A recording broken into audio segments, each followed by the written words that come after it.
Whoa.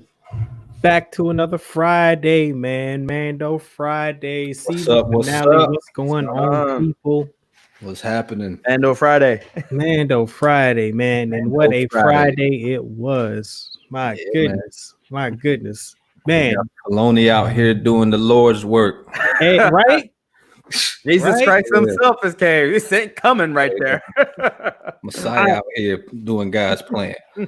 I don't think we could have asked for a better season finale. Like, my goodness, man. Thank you. First of all, got my man JBM co-hosting, and my man P Rich is the guest co-host on this show.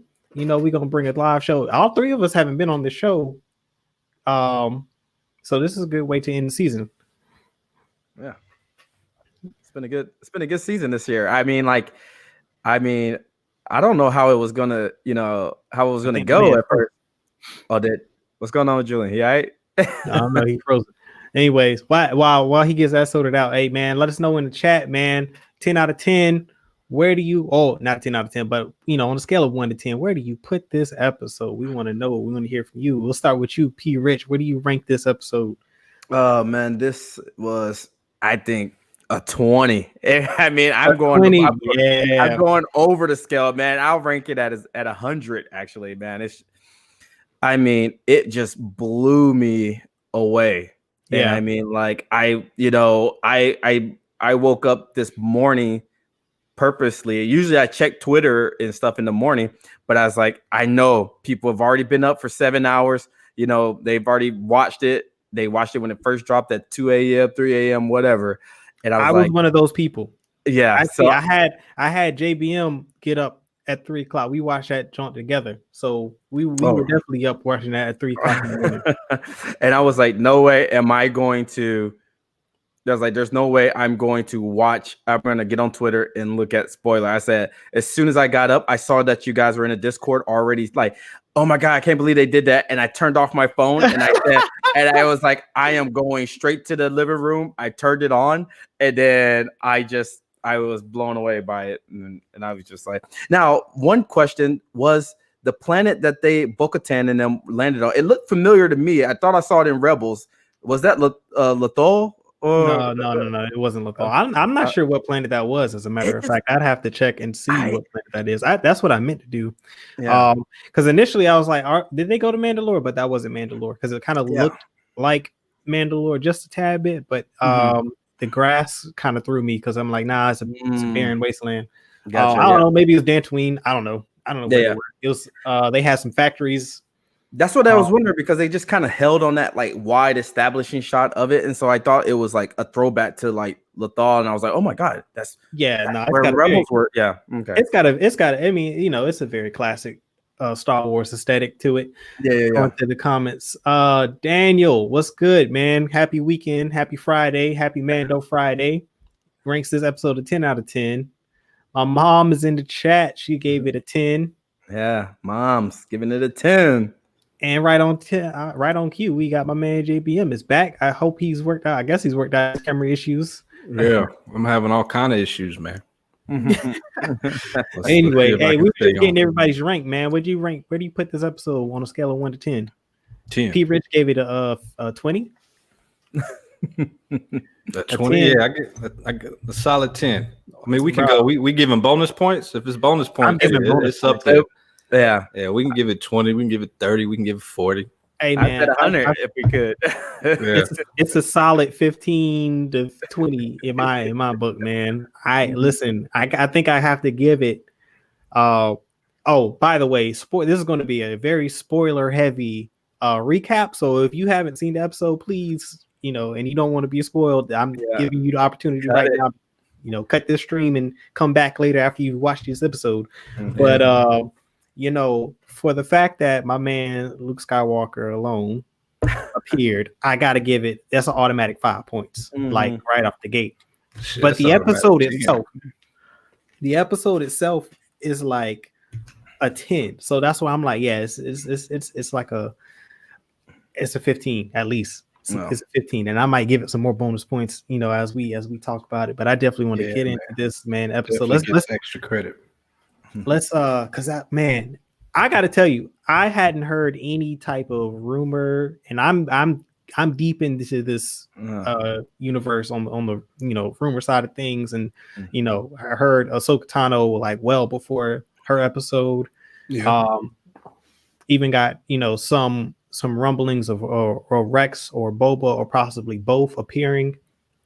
Luke Skywalker was on nobody's radar at all. No one. Hush. Nobody saw that coming.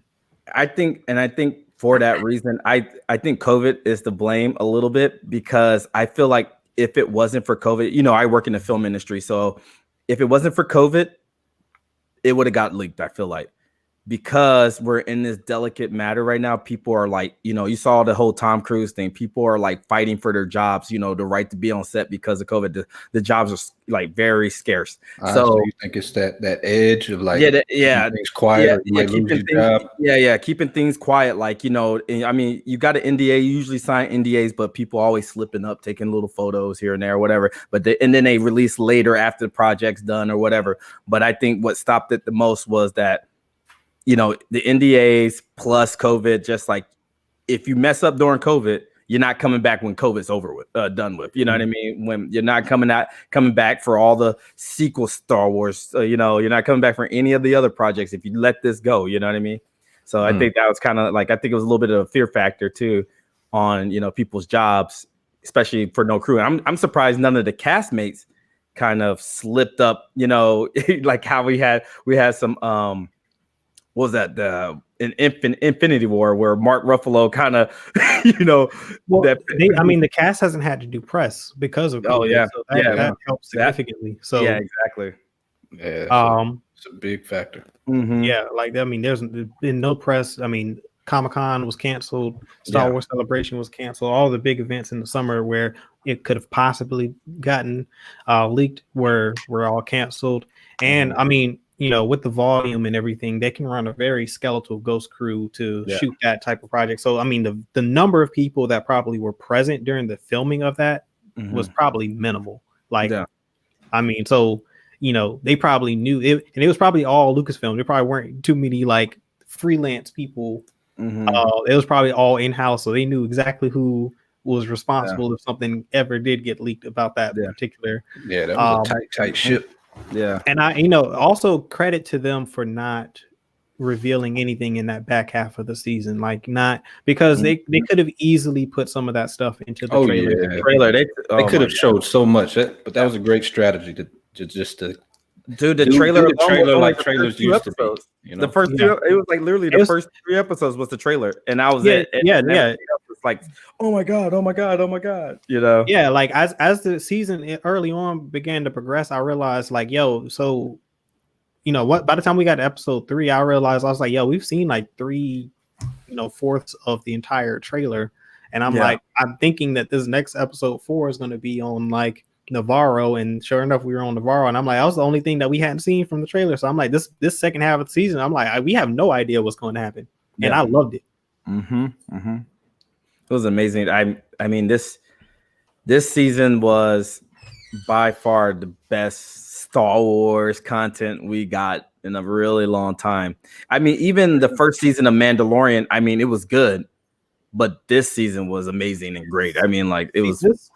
I had so many character reveals. Like, season 1 really set a foundation, and it did what I thought The Force Awakens was going to do, where it kind of set up a solid foundation for where like you can springboard all and incorporate certain elements from the lore, certain things that we are familiar with, certain beats. They kind of tested the waters a bit and how deep they can get into the lore, because they didn't really get super lore heavy, but they did some things in season 1 that I was like, that's kind of a deep cut. I'm surprised they put that in there, and it didn't get any backlash. People, embraced it. They took it on. I mean, the whole, even if you think about it, like introducing Baby Yoda in the first episode of season 1, like at the end, like that's a risk. Like, because you run the risk of people like, I mean, like, as it happens, we all called it Baby Yoda until this season. Like that's a huge risk. Like people thinking that, oh, is this Yoda? Is this young Yoda? Because that was a speculation, but it was kind of part of the fun. Like they allowed this thing to be the adventure it was supposed to be. It is a spaghetti western, and it is very much about the adventure, the everything that happens between point A and point B. Like that's this story, and I guess we can just start getting into this episode. Let's walk through it, man. Opening scene. Yeah. So they pull up on the space and the Lambda. Yeah, the Imperial Lambda with the scientists shuttle on board. Yeah, so, Dr. Parshing's on board. Yeah, that was probably the darkest moment, and I think me and Coop we've actually discussed that. What the guy was saying a little bit, in a few some episodes in the past where Luke killed millions of people on the Death Star. You know what I mean? And then like they see these guys as terrorists. They're not like these.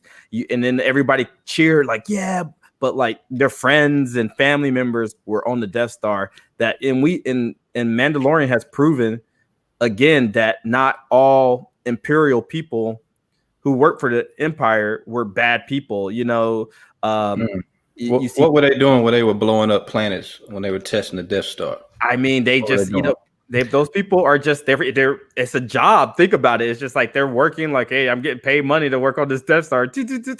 Nuts and bolts. Like kind of bigger than the individual. Yeah. Yeah, and they explore this there's a book called Lost Stars where they explore this concept heavily, and they do a really good job of it because it's told from the perspective of two Imperials. One defects to the rebellion, but you get both sides of the story. Like they even show the Death Star thing in like the perspective from the Imperial side, and like how those people had friends that were on board the Death Star when it blew up. And like the way that the Imperial propaganda machine spun the attack as a terrorist attack because there were civilian personnel on board the Death Star, and they played that angle. It wasn't all military personnel on board the Death Star. It's a base, like, so there's civilian and military personnel present. Collateral damage.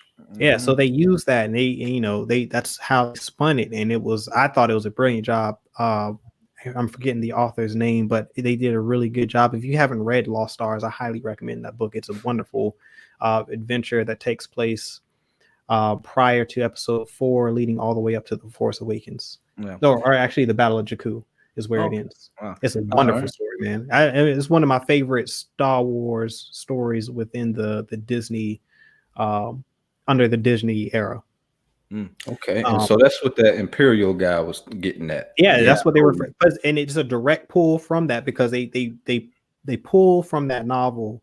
That novel hits on it very well. Like, they talk about how the rebellion felt about Alderaan being destroyed, and then we got the perspective of the Imperials who had their friends, colleagues, family members that were on board the Death Star. So we get that.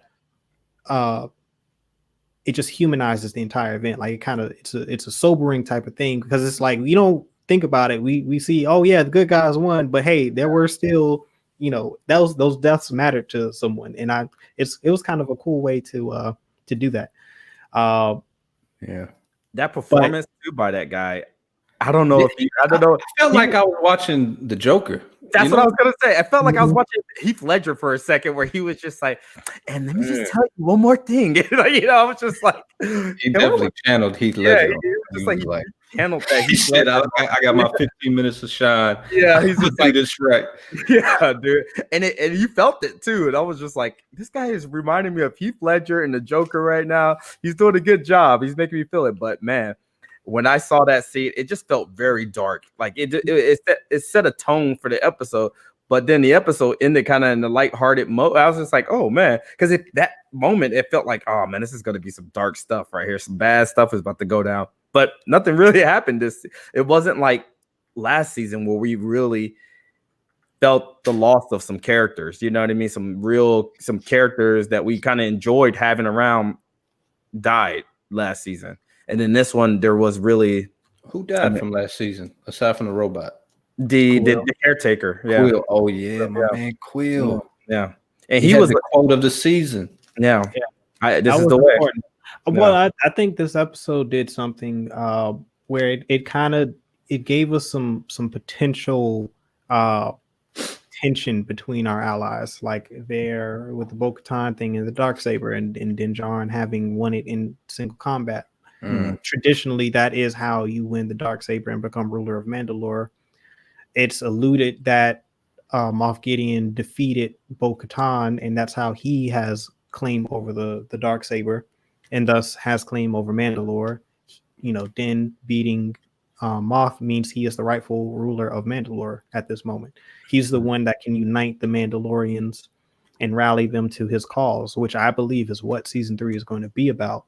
But before we even get into that, man, we got to let's continue on this journey because, you know, Dr. Parshing seems like a rational person, if that makes sense. Like he never, it's like he's almost, I won't say held against his will, but he doesn't agree with everything that he's asked to do.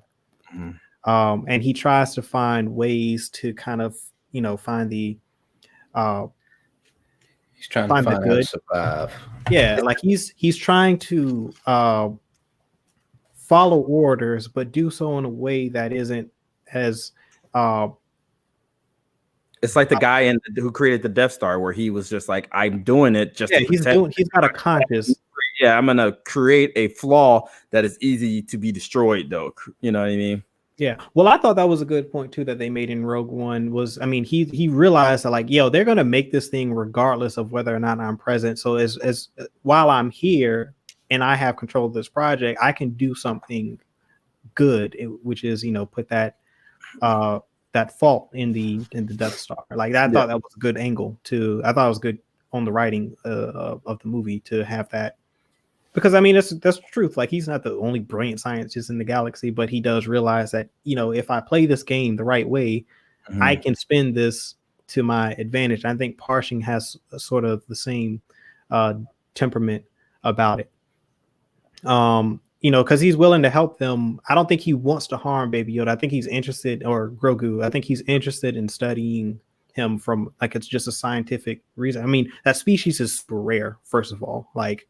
So I think as a scientist, I think he's just naturally interested in curious about the species. And I don't believe he completely agrees with what the Empire is doing, but he you know, he's going to do what he can to keep the child safe. Like he could have easily just drained its blood completely on Navarro back in season 1. I'm pretty sure that's what they would have preferred, but he didn't. So yeah, so I don't think he got that far though, right? He said that when the Mandalorian confronted. He's like, the only reason why I didn't drain its blood completely. Like I got enough for what we need, and I kept him alive. Like he told the Mandalorian that, and that's why he spared him when he broke Grogu out in season 1. Then so we get to the mysterious planet, because I still don't know what that planet was. If you know in the chat what planet they landed on when they found Bo-Katan and Casca, let us know. Drop that in the comments, because I didn't look that up. Callisto. Yeah, Callisto, what's going on? Good to see you. Happy Friday, happy Monday. Monday. Wow, no happy Mondays. Happy Mando Friday. TGIF. Yes. You know, so yeah, Mando's with Boba. Did they say why they went to they didn't really they didn't say why they went to the planet. They just kind of they just kind of implied with what was happening. Yeah, they recruit and help. They just pulled up. And I gotta say, I'm happy that they showed when Boba landed on the planet, he parked next to the Gauntlet class ship, which is that's the classic, that's the Mandalorian ship. It's the one that's standing with the vertical wings. that's a Mandalorian ship. I think that possibly Din is going to get one next season which would be dope because I like those ships. I like the design of those ships. So hopefully they set that up where he can, because that's a solid upgrade from the Razor Crest. I'm not gonna lie. Oh yeah, for sure it is. Design wise, that's a sick ship. Like, and the wings, like, they spin like 360 degrees as well as rotate because it's in the landing position. So hopefully he'll be in one of those next season. And so they get to the bar, the cantina, and there's a confrontation between Boba Fett and Bo-Katan and Koska Reeves. They challenge his status as a Mandalorian because he is a clone. He was not born naturally. He was basically born in a test tube, created in a test tube from his test tube, baby. What he calls his father, Jango Fett. And he is his father. Jango raised him. He views him as his father. I mean, that is his father. The same as Grogu would view Din as his father, I believe. Not all families blood. So I liked that confrontation. I like that Bo still has that edge because she's not always been the hero. She's sort of like a neutral good. Like, would you say she's like a righteous vigilante? Yes, I would say so. She's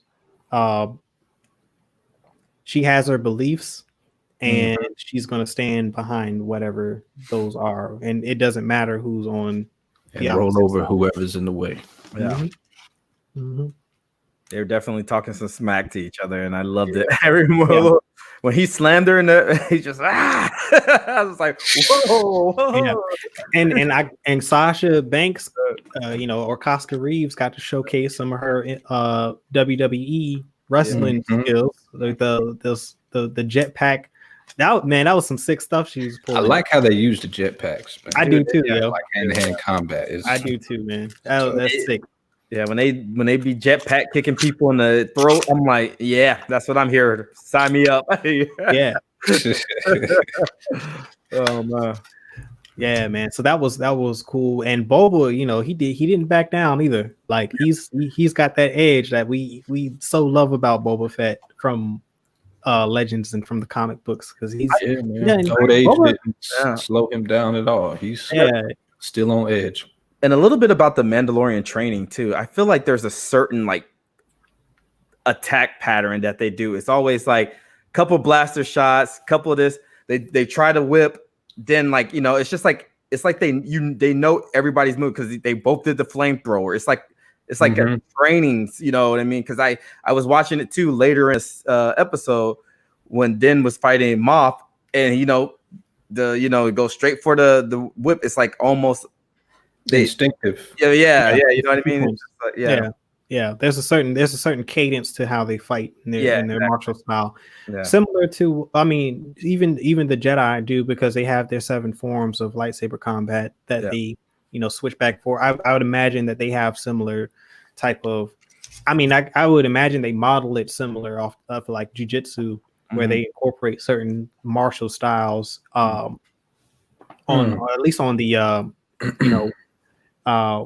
the fight choreographer is probably incorporating different, martial styles in the jiu-jitsu style format. And then, you got the jetpack, like they are warriors. They're going to use all of their tools and all of their arsenal to their advantage. Like they're not going to hold back. Like they're trying to beat you. Like, So what are the 7 forms of the lightsaber styles?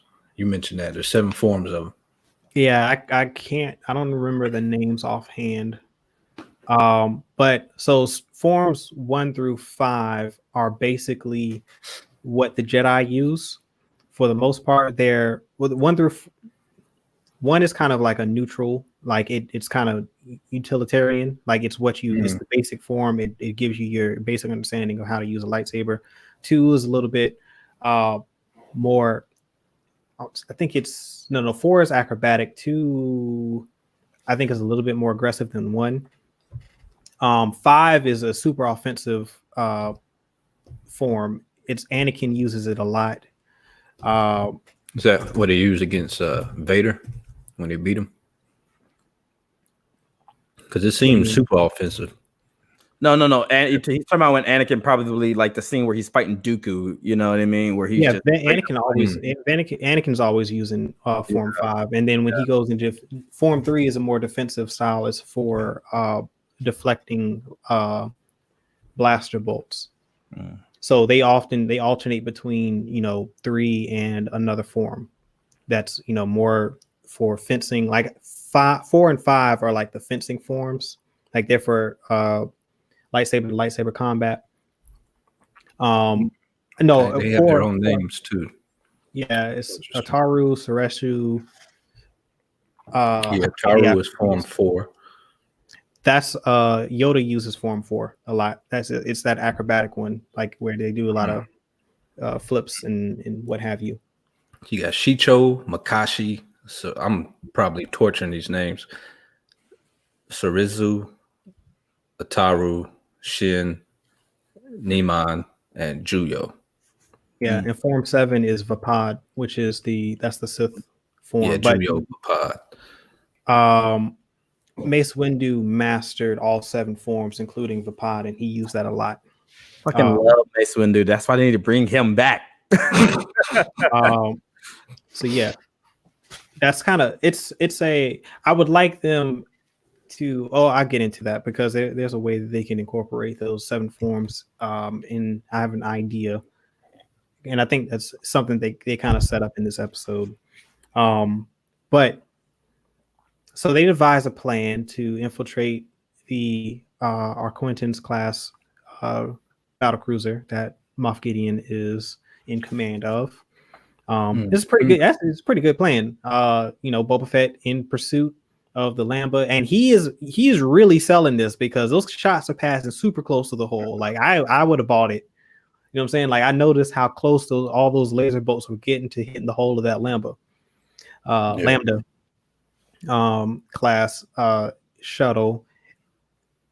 They launched the TIE fighters, and the third one is getting ready to launch, and they pull it back because they, of course, sticking to the plan, they're going to, basically crash land the shuttle into the forward hangar. And so they notice that the Lamba is not, diverting course. So they pull back and it crashes. Boba pulls off. He does a low pass over the top of the Arquitens. That those heavy cannons aren't meant for fighter to fend off starfighters. They're slower. They're meant for like capital ships. So it missed wide. TIE fighters remain in pursuit, and we get another cool shot at the ship. Instead of him using this seismic charge that we saw last episode, he actually inverts the blaster cannons on the bottom of the ship backwards and starts firing back at the TIE fighters, which I have the model of that of Slave One, like a pretty big size. I don't know what, I think it's probably like 12 inches. And those cannons do flip all the way like 360. They articulate 360. I didn't realize that actually was a thing. That it was actually a functional part of the ship. So it was cool to see them incorporate that, because I just thought it was like, it's a toy. I didn't think it was like functional. So it was cool. And it's like, now it makes sense why the nose is so long, because the cannon sits low so it can get a full 360 degree fire angle, which is like, that's brilliant. That's a great design. I love that. He destroys the ties and blasts off into hyperspace, and we never see him again. Yeah, never see him again. And so now our strike team is on board. Our 4 ladies kicking butt. We got Oscar Reeves, sweeping through those man, just my second, when I watched it again for the second time, I just like, man, I would love for all 4 of those women to escort me anywhere I go. Like if I needed a bodyguard team, I would feel completely safe. No, even if Jedi were coming after me, I'm like, y'all got them. Go ahead. I mean, they moved like a strike team. I like how coordinated they were. Yeah. I felt like we were getting a little taste of what we might see in Rangers with that. You know what I mean? Because I enjoyed all that action, that whole action sequence. You know what I mean? And if that's what Rangers, if that's what they're going to be doing, if they're going to be switching from space battle to that type of combat, I'm all game for a series like that. You know what I mean? Yeah, I mean that's what a ranger is. A ranger has to be versatile. Like it is, you're basically out on your own. Like you're not going to get back up. So you gotta be. It's kind of like, you know, well, I mean any type of military, like scout type of division. Like those soldiers get different type of training. Like they're very versatile. Like they're trained to survive on their own. Yeah. Pretty much any terrain. Yeah, and when they jump off the environment situation, they got to be prepared for. So, that could be. That's going to be an interesting series, and I think that there's some other characters that we were introduced. I think Cobb Vanth is a potential recruit for the Rangers. He's basically one. He's a sheriff, so that would be kind of cool. I wanted him in the Mandalorian a little bit more, but I'm like, yo. I was thinking about this, and I was like, yeah, no, he would be a kind of a cool addition to the Rangers. Yeah, I think we're going to see more Cobb in coming up season of the Django, the Boba Fett series. But we'll get to that later, though. Yeah. Mm-hmm. Oh yeah, true. You have a point there. Yeah. Heem is in the chat. What's good, Heem? She dodges a bullet. Which one? When Finnick dodged that bullet and she shoots. Oh yeah, that was hard. That was tough. Yeah. And then she ricocheted the shot off of the side of the container. Yeah. She was like, dude, I can't wait to see her in the Bad Batch. I'd be like, just to see a younger version of her just going. You know what? You know what's wild? Did you notice that? Like her the way she was moving was very similar to how she was doing in the Bad Batch. Like, I mean, there were so many parallels in those short sequences that we saw in that Bad Batch trailer. That's detail right there too. I was like, that's so they they announced the Bad Batch what was that 2 years or a year ago? Yeah, was it last summer? So of course they've had time to incorporate and infuse some of that. I'm pretty sure that the combat sequencing was derived from the Bad Batch, because I'm pretty sure that went into production way before this season of The Mandalorian went into production. They kind of incorporated that into her fighting style, the fight coordinator. So they did I like, once again, continuity, just make sure everything is tied together and everything flows nicely. Because she has to be the consistent force that we see in the Bad Batch. Like, she's probably less refined. Like, I feel like she's going to be more polished in what we see going forward with the Boba, because I think her and Boba are going to be that deadly duo in the underworld. And I think that this Boba Fett series, there was a rumor that there was a bounty hunter series, not the Mandalorian, but like an underworld bounty hunter series that was coming. That was going to be a movie.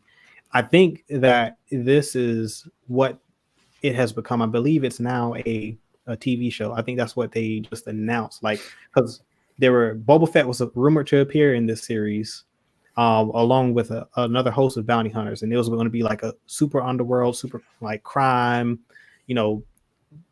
just real gritty type of thing, and that would be sick. And I think that's what we just got a reveal of, and I'm glad we're going to get it on Disney Plus instead of in a movie. Yeah.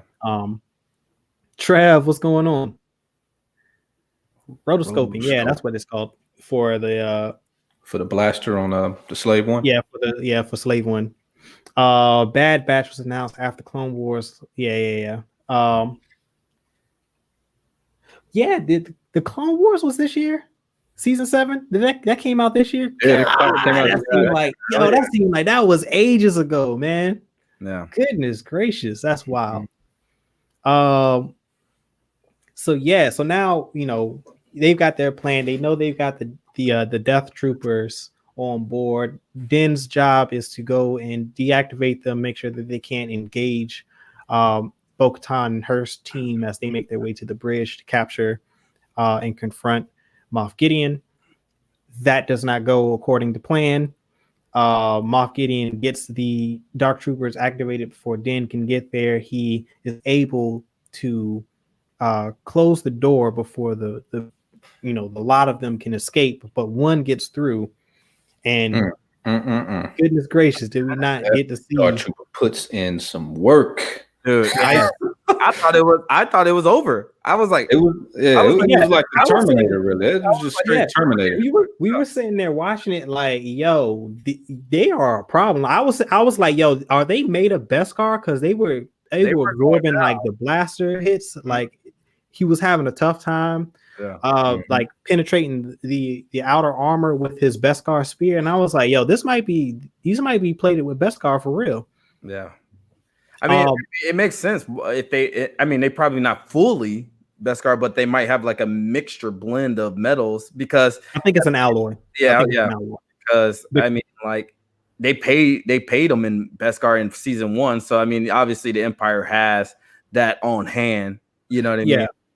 Yeah, and it's probably it's probably like a good thing that it's not pure Beskar, because like if that gets into the wrong hands, that's something that you could easily hack. You know what I'm saying? Like if somewhere if the Republic were able to like get control of those troopers, like anybody who got in control of those Dark Troopers would pose a serious threat. To them, because they are serious, like especially against any standing army.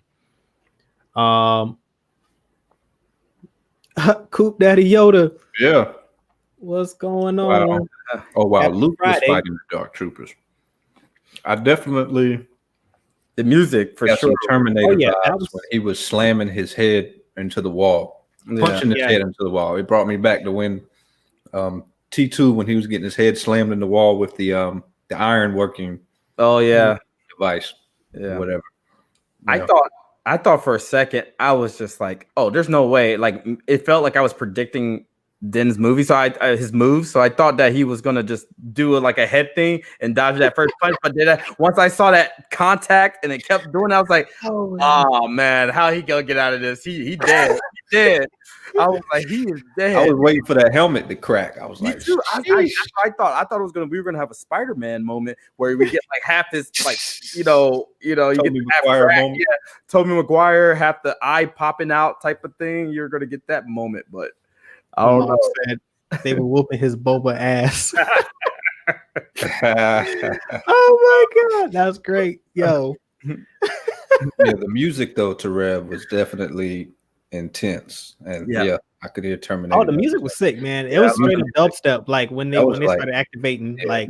Oh yeah, that part of seeing those Dark Troopers was dude. I loved it. Yeah, it was, man. It was fire, man. Like that whole everything in this episode, like from start to finish, like the entire pacing of the episode was amazing. Like, so yeah, man, shoot. Once we get to the brig to get Baby Yoda out, like, Mando jettisons the remaining Dark Troopers off the ship. He ends up defeating the one that was kicking his butt, and at the same time that he arrives to the bridge, the Bo-Katan strike team arrives at the bridge, and they clear it out, but Moff Gideon isn't there. We cut back to the brig, and doors open. Moff Gideon, Darksaber out with it, threatening the Grogu. I gotta say, as mysterious as they made Moff Gideon, seeing him in those final moments it was kind of like I found it a little like anticlimactic. Well, no, he's just very, deceptive. He looks like he always has one ace up his sleeve. He's just, that's how I felt. I felt like even if, like you saw, he's about to kill himself. I mean, once he saw that Jedi coming on the monitor, he was just like, okay, it's all over.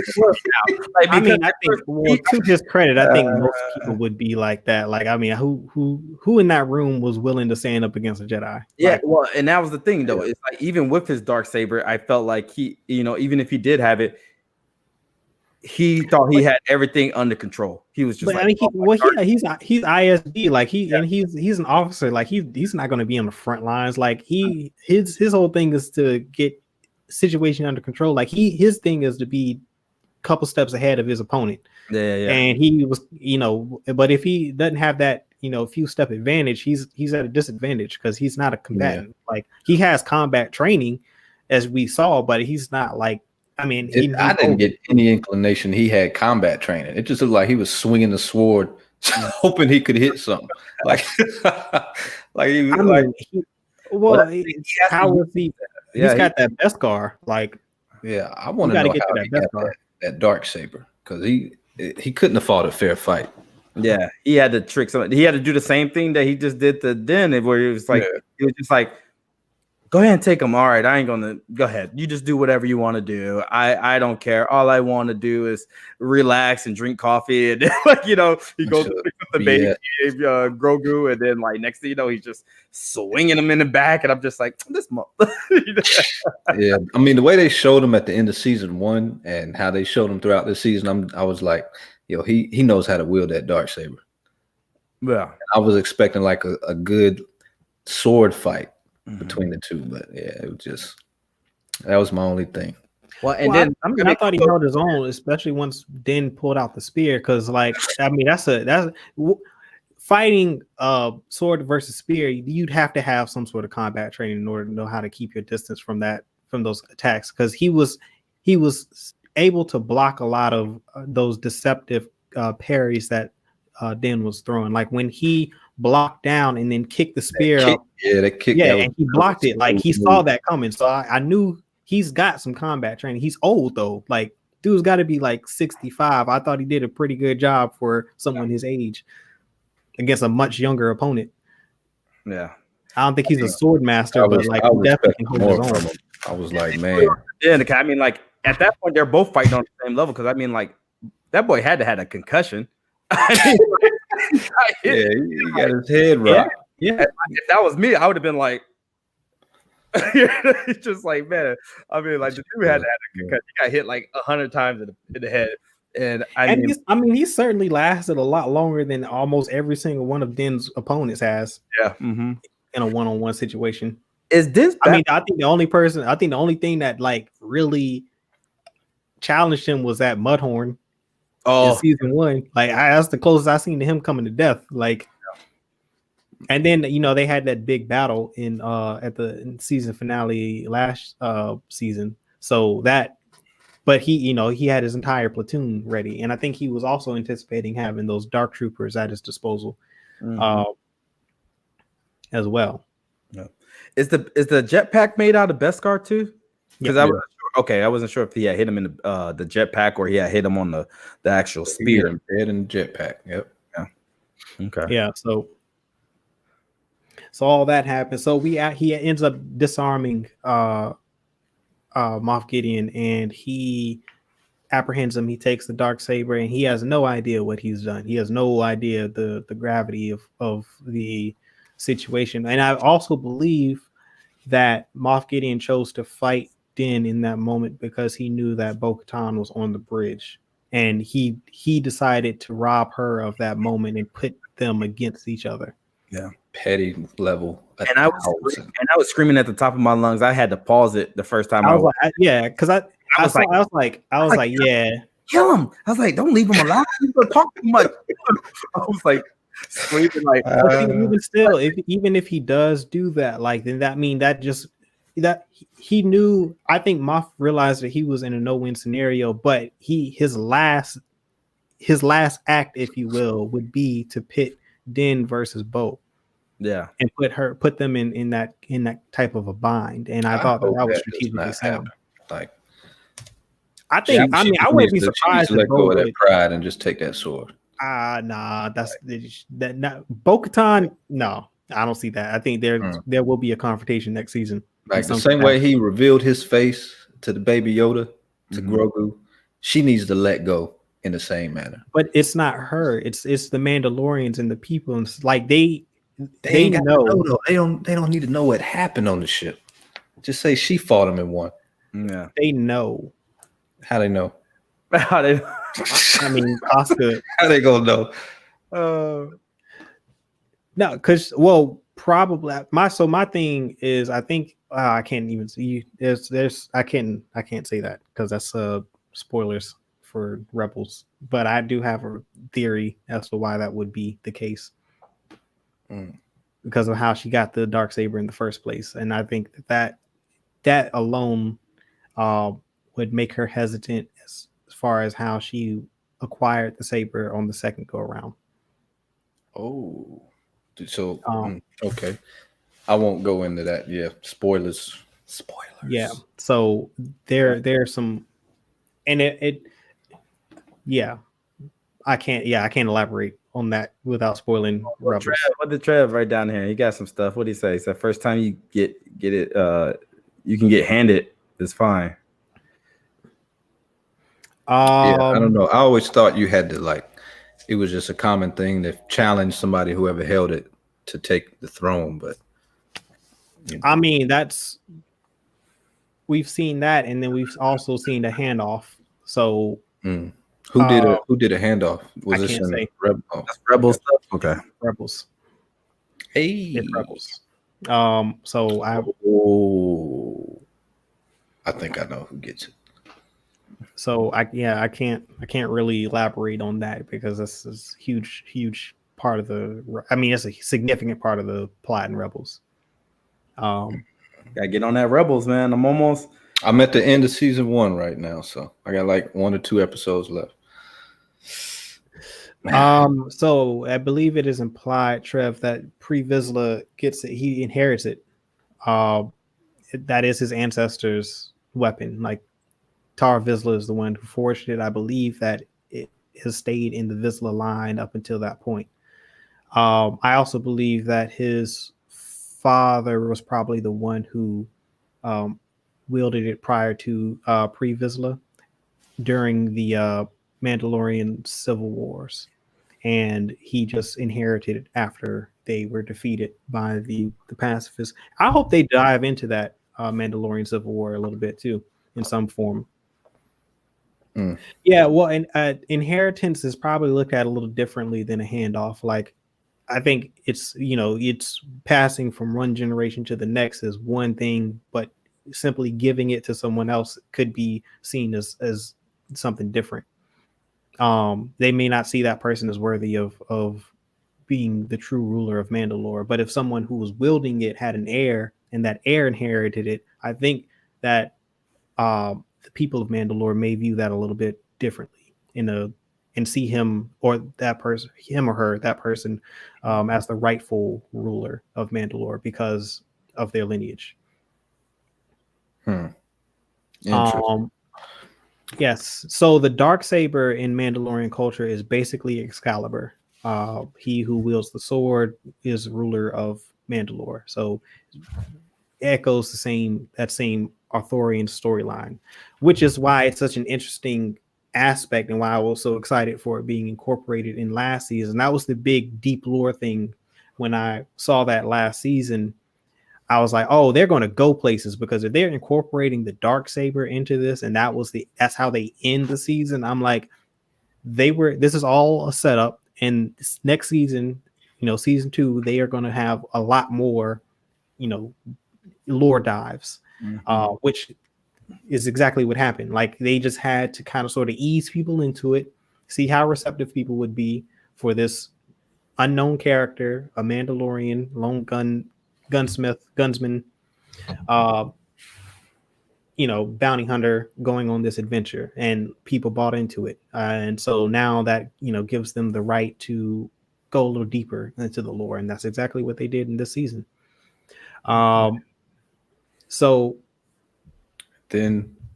after that happens, we get the big moment, the big eureka. Those dark troopers come rearing their ugly heads back. So yeah, let me tell y'all exactly what happened when this moment came to be. There was that confrontation on the bridge was key because that was kind of like it was a feint, really. I'm thinking in that moment there was going to be a confrontation between Bo and Din because Moff is basically set up this moment to be exactly that. And then the Dark Troopers come back, and I grabbed my controller and like just so I could see, how much time we had left in the episode. And it was like 20 minutes left, like 15, 16 minutes or something like that. You had did that. I was Yeah, so I was like, yo, we got a lot of time left. Like, I'm like, yo, how are they gonna do this? Because Den had like a super hard that was a challenge to defeat that one. Now they're facing like several dozen of those things. Yeah. And so I'm thinking like, all right, Boba Fett is still in play because he hyperspace off, like he's the one, he's basically their ace in the hole right now. I'm like, I don't know how much of an ace in the hole he can be, but it's Boba Fett. Like Boba Fett's gonna do some Boba Fett things. Like, thinking he was gonna go pick up the Jedi that answered the call to the child, and they would just show up. I took that completely off the board at that point. I thought it was gonna be like I said when I saw the X-Wing come in, I was like, okay, either Boba did some, there was like a backup plan. If something happened too long, call this, like do this, signal this or whatever. And that's when, the cavalry was going to come swinging in. But then it was that one long X-Wing. And I was like, all right, then it has to be Ahsoka. I was like, it's Ahsoka. She came back. I was like, it can't be no other Jedi. You know what I mean? X-Wing, you thought, yeah, no. Yeah, he thought it was Ahsoka at first. Yeah. Like the alarm on the ship started blaring, and I was like, okay, here comes basically, all right, here comes Boba, he's back. Like that was a proximity alert. And then out the viewport, it's that single X-Wing, and I can see the red markers. I'm like, oh my God, that's Luke. Like I knew it automatically. I knew it. I was like that. The only person showing up in an X-Wing by themselves is Luke Skywalker. There's nobody else in the entire galaxy that's going to do that. Yeah. And I still couldn't believe it. Like I was still in complete denial. I was like, there's no way. Because I'm like, I hadn't heard any rumors. Like there's no inclination that Luke is going to appear in this series at all in this season. Like there's just no way this is going to happen. Like Luke Skywalker is not there, but I couldn't convince myself that he wasn't on board. Yeah. And then as soon as that like hallway scene happened and the cloak figure, bro, I was going crazy. I lost it. I was like, bro. I had to pause because I totally missed it. Like I saw the X-Wing, but it went by so like I don't know if it's just the TV with the motion blur. All I saw was like a speck of yellow. That's all I kept seeing. I was just like, I saw it was just the X-Wing. Yeah, I didn't even see that. It's the red stripe because that's the red quadrant on the nose and then on the wing. I could see it through the blur. And it landed, and Grogu, as soon as the X-Wing started docking on the ship, he perked up like he sensed something. And I was like, it's Luke. Like, hey, all the sensory cues were there. Like there's another force wielder present, and Grogu just sensed them. And like the only person on board an X-Wing during this time period is going to be Luke Skywalker pulling up solo dolo. And sure enough, it was Luke. And like, man, the chills. It was like to see Luke. And then the way they set it up and the way the music changed. The music, and it was just like, oh, this is incredible. Like it's a sensory overload. Like I love how they like set it up the same way they set Vader up at the end of the parallel between Rogue One, that Rogue One Vader scene and Luke Skywalker. Like, oh, it's the duality, it's the poetry. This smoke with his green saber. Oh man, it was fire. It was beautiful. Man, but that's the Luke Skywalker. That's Luke Skywalker, bro. Like that is prime. That's what we always wanted to see.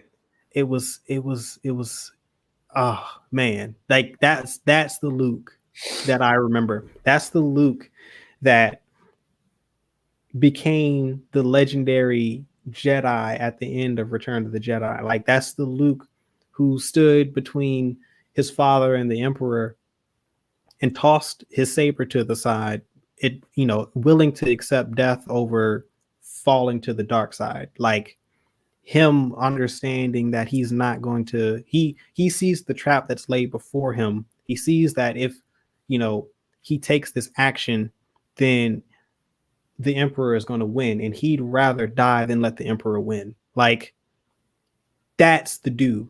That's the Luke Skywalker that showed up. Mm-hmm. And that's the version of Luke Skywalker that I always like remember.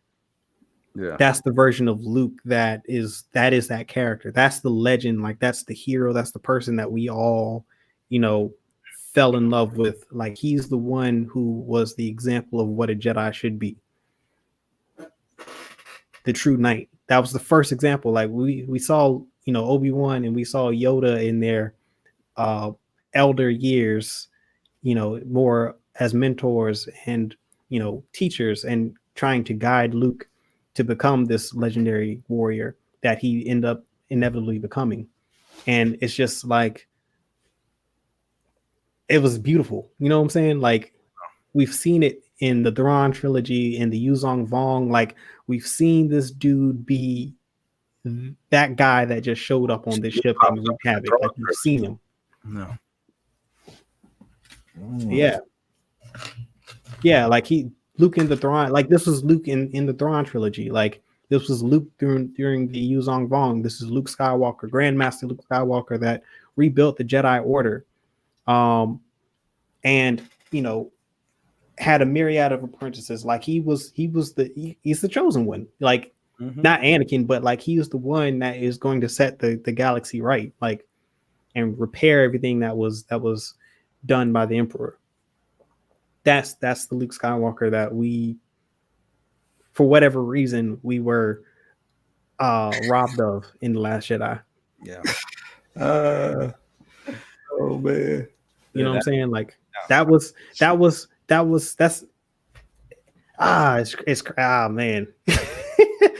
It's crazy. Imagine expecting to see that type of Luke Skywalker, and then we get this. Like, film comes up in the first scene, he's tossing the lightsaber to the side. Yeah. What?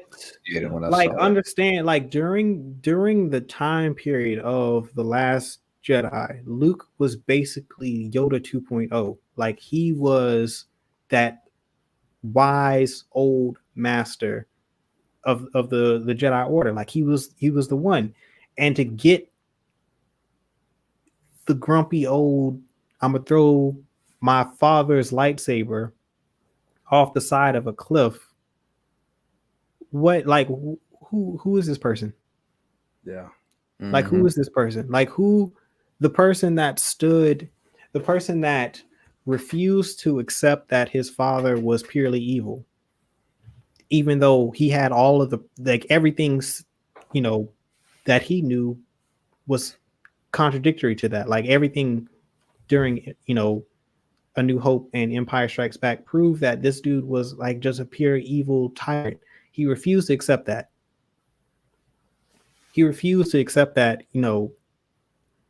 Darth Vader was Anakin Skywalker. Like, he only acknowledged Anakin Skywalker. He never acknowledged that his father was Darth Vader. Like, he realized that his father was Anakin Skywalker. So how could he not do the same with Ben Solo?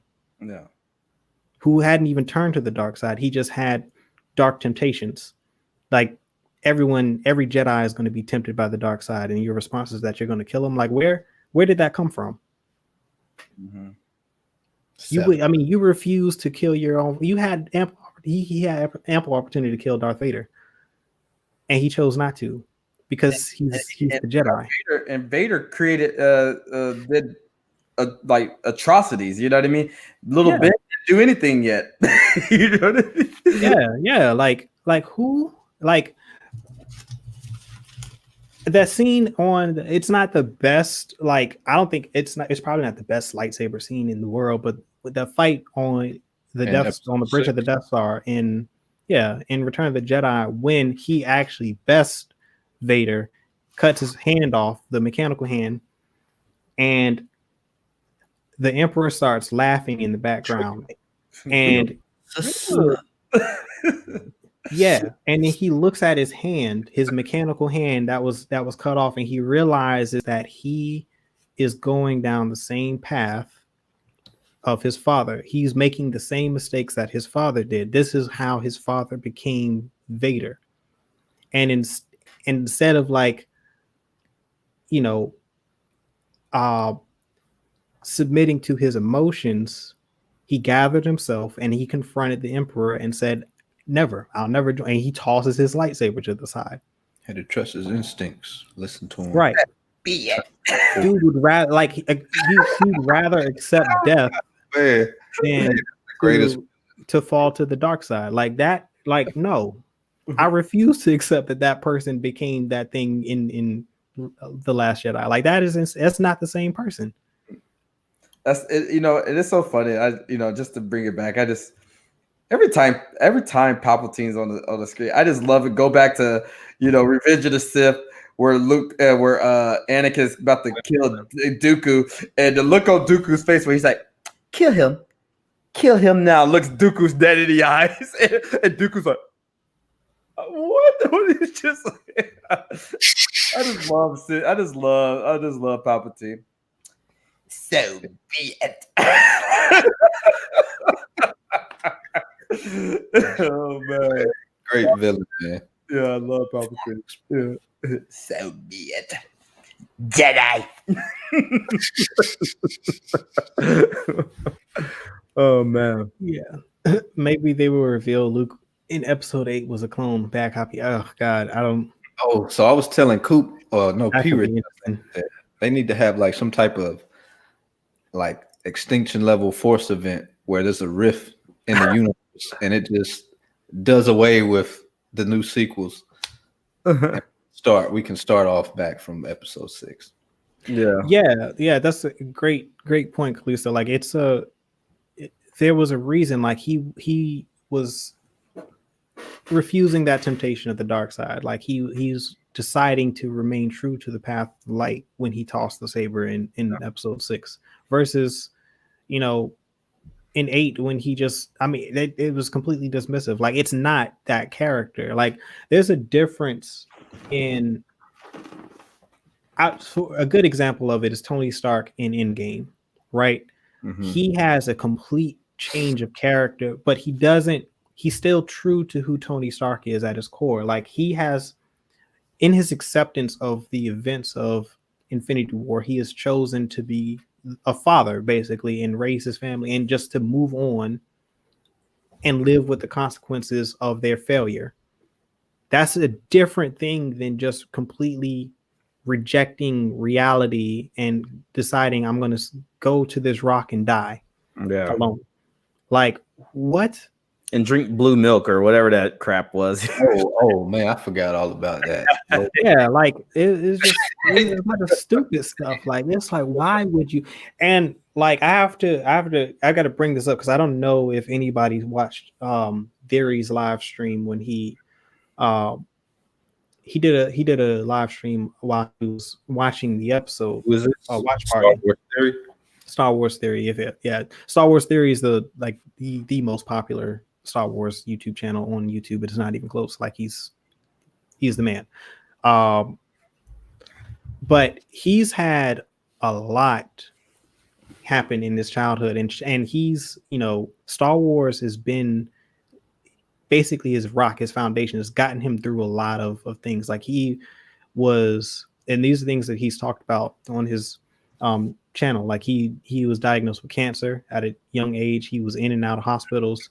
He had chemo, and he survived. But a lot of his perseverance comes from his love for Star Wars and his how enamored he was with this universe and these characters, especially Luke Skywalker and Anakin Skywalker. Like I didn't grow up like the biggest fan of Luke, but I like the character, but he wasn't like my favorite character. But I know that there are a lot of people like Theory that that's their dude, and like there's a 40-year legacy of this character that was completely upended, and it threw a lot of people off. And like hearing the like he was crying on the stream when Luke pulled up, and it was him really, seeing the version of Luke Skywalker that he fell in love with as a child, like the dude that gave him inspiration,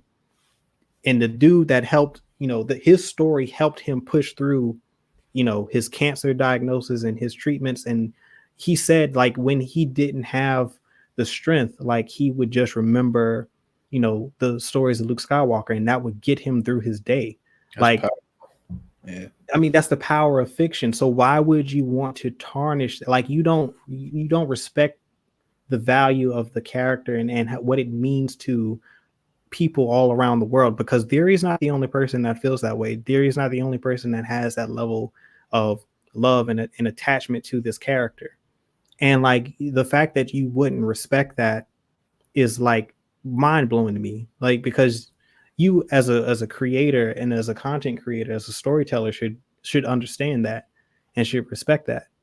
And you don't have to put a character down just to elevate another one, which is what it felt like they were doing with Rey. Like, they didn't have to do that. Like, I like Rey as a character, and there was absolutely no need to degrade Luke Skywalker to make her the hero. Like, that doesn't make sense. Like, that's crazy to me. Yeah. It's like they nerfed him so that she could shine. Yeah, and he's getting cancer treatments and chemo treatments while he's in school, and he's getting bullied. You know what I'm saying? Like, he's going through chemo, he's got cancer, and he's got no hair, he's lost all his hair, he's sickly, and he's getting bullied in school for this. Like, and this character was the thing that helped him get through all of this. You know what I'm saying? Like, he's not the only person that has that level of value and that level of respect for this character. And when you have a franchise and a brand like Star Wars and any other franchise or property within fiction or whatever, that people have a deep love and affection for, you can't just disrespect that. Like, you've got to approach it with the utmost care and understand, like, this is important, and it resonates with people, and it's been relevant in pop culture for 40 years because of that. Like, we love these stories. Like, Star Wars is the strongest brand in Hollywood. Like, it can't, what else is as big as Star Wars in Hollywood? Like Star Wars. Yeah. You know what I'm saying? Like, Star Wars has its own convention, and it's been running for 20 years. You know what I'm saying? Yeah. Like, what other franchise has that? Yeah, that's definitely a beast. And that's what Disney saw. They saw a cash cow. Yeah. The quantity over the quality. Yeah. And they didn't it doesn't matter about the story. They'll eat it up. They'll eat it up. Yeah. Good. So yeah, he was diagnosed. Good. So be it. Yeah, Palpatine in the writers room. Yeah, Palpatine did it. So be it. Like, we gotta keep that old Luke. No. No.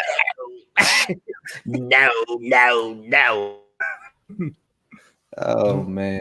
Yeah. So yeah, he was 3 years old when he was diagnosed with cancer. That's wow. And like, come on, like, and he's not. When we see these stories all the time, like these actors, especially with Marvel, like you saw Robert Downey Jr. and Chadwick Boseman and all the Avengers go to children's hospitals to have their time with these kids because they look up to these characters. Like, these characters are very important. You know what I'm saying? So it's like, yeah, like, to see why, like, seeing him break down because of the pure joy and excitement that he got out of seeing the version of Luke that he fell in love with because he was robbed of that. It's like, it's moving, bro. Like, yeah, I was like, man, it's powerful. Like, you cannot disrespect the power of storytelling because it is significant. It is important. Mm-hmm. Yeah, that's why we say, man, Filoni out here doing God's work. Exactly, man. And like, yeah, shit. We just props to Jon Favreau and Dave Filoni on this series because goodness gracious, they have been doing a wonderful job of running it. They're saving the brand. Yeah. Well, yeah, I mean, and it you know, we might be. I mean, like I'm loving Mandalorian, but that it's hard for people to be on across every series. You know what I mean? They might be in charge of this series, but then once you start expanding it, like there's like 6-7 shows going on right now. You know what I mean?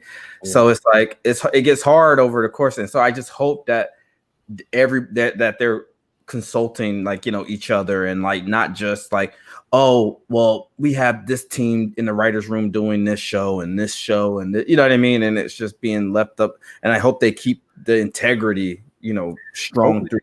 Yeah, I mean, as long as Filoni has some sort of creative oversight in the projects and the writing of these stories, I think they'll be fine. I mean, he is the heir apparent like of Lucasfilm. Like he's the one that was handpicked by George Lucas. Like he's the one that's been with him since the Clone Wars animated show, the 2D animated show, like what 2000? No, the one that aired on Cartoon Network. The traditional the 10-minute 10-minute episodes right before that was leading up to Revenge of the Sith. That was like supposed to be like, that one, the samurai style where we saw like Mace Windu and like he lost his lightsaber and he was like punching the droids with force.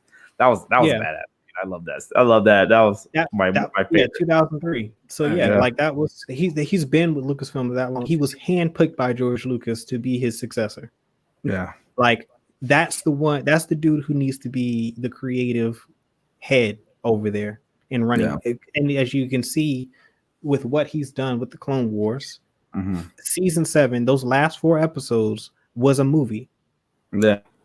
Like that was some of the best storytelling in Star Wars that we've gotten since the prequels. Like, man, yes. And just the shots that they shown in those last 4, like between Maul and Ahsoka.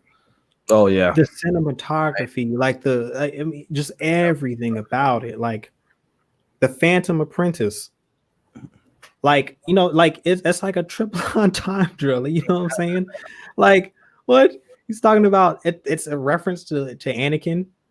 It's a a reference to Maul and Ahsoka. No. It's all it speaks to all 3 of them. They're all 3 of them are the Phantom Apprentice. Yeah. You know what I'm saying? It's like he just gets it, like because he's been there, like he understands how George tells these stories. Like, you know what I'm saying? That's why it's important for him to be in these positions. Because he's got the firsthand knowledge. Like he was there in the writer's room with George, writing these stories for the Clone Wars, writing these stories. Afterwards, he continued with Rebels, and he did a wonderful job with Rebels. And he's been doing a great job with Jon Favreau on The Mandalorian. Yeah. Yeah. It was great. And like, and there's a lot of criticism goes towards Kathleen Kennedy, but from what I understand, she's the one that has been his biggest advocate, Dave Filoni, in getting him into these live action places. Like she was the one that helped him, paired him with Jon Favreau to get The Mandalorian off the ground. So, like, shout out to her for doing that, because where was that for the sequels? Where was that advocacy? Yeah, well, see, that's where, like, because he's the animation guy, they kept him out of these conversations. They're like, oh no, he doesn't do live action.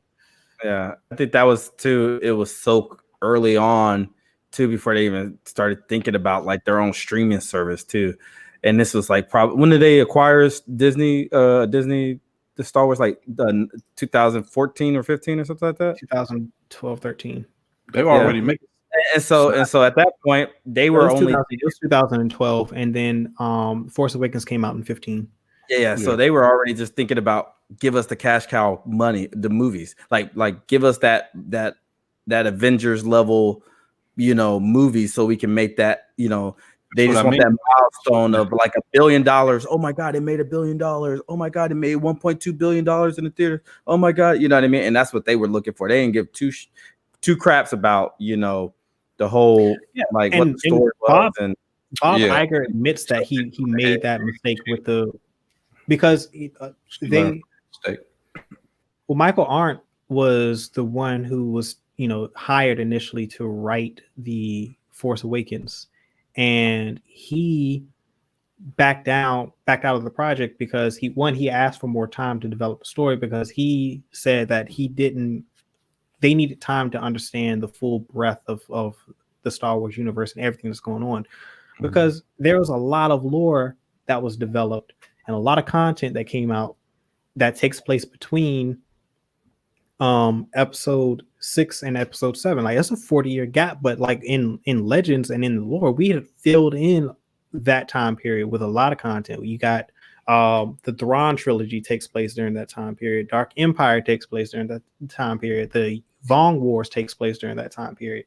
And then you've got like the stuff with Dark Crate and Dark Talon, and like, you know, the new Sith Order and the Jedi Order, and like things like it was that whole universe was fully fleshed out prior to Disney's acquisition, but they didn't care.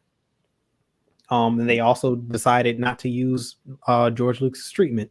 And so like money. That's all it was. It was just like, give us the fans money. We know they're going to come regardless of what we got, you know? Yeah. Like, I mean, they looked at it and said, you know, we don't want to use the EU, the extended universe, and we don't want to use George Lucas treatment for the trilogy. And Michael Arndt was basically like, well, if we're going to start from scratch, like, we're going to need time. Like, there's no way we're going to be able to dissect this universe in basically a year, because, you know, you got a year to write it, and then, you know, you got to start on all the other pre-production, and then, you know, you've got, they want to start marketing, they want to do it. Yeah, they just yeah. So it's 2012. Like, you got to write a trilogy, and it's got to be, you know, approved and ready to go basically by 2013, 2014 to shoot. And then, you know, you got post-production and all that stuff that's going to take place. So you really want to be done in 2013. And so you have 14 basically to do post, and then any reshoots. And then you're ready to go in 15. And like, they were like, nope, we're not moving. This movie is coming out in 2015. And he was like, well, I quit. I'm out. Righteous choice. What a smart business decision on his part. Because, man, he dodged a bullet there. He did. Big time. But yeah, so we got, you know, Luke came in. We got some big reveals, you know. He lifted up the hood, and boom, there was Luke. Yeah. And then it's funny because I thought he was gonna say something like, I know somebody that looks like you, Yoda. I was just kidding. I know he wasn't gonna say nothing like that, but I knew your daddy. Parallel though, to see Luke now the master to a baby Yoda. Yeah, I love the juxtaposition of that. Like, that's a cool thing. Like, now the master or the apprentice becomes the master of a species, of a being of the same species. Yeah. What do you think? Just off topic here. I mean, what do you think Boba's reaction would have been if Boba had been in the room to Luke? That would have been wow. That would have been really awkward. Yeah. I mean, it would have all been on Boba, because Boba would have been able to keep his composure. Boba still wants that smoke with Luke. No. Yeah, that wouldn't end well. Not with this version. That's why fly off. That's why they had. I think that's why they. We can keep these two in the room and not mess up the ending of this. Yeah, there's no way that was gonna fly.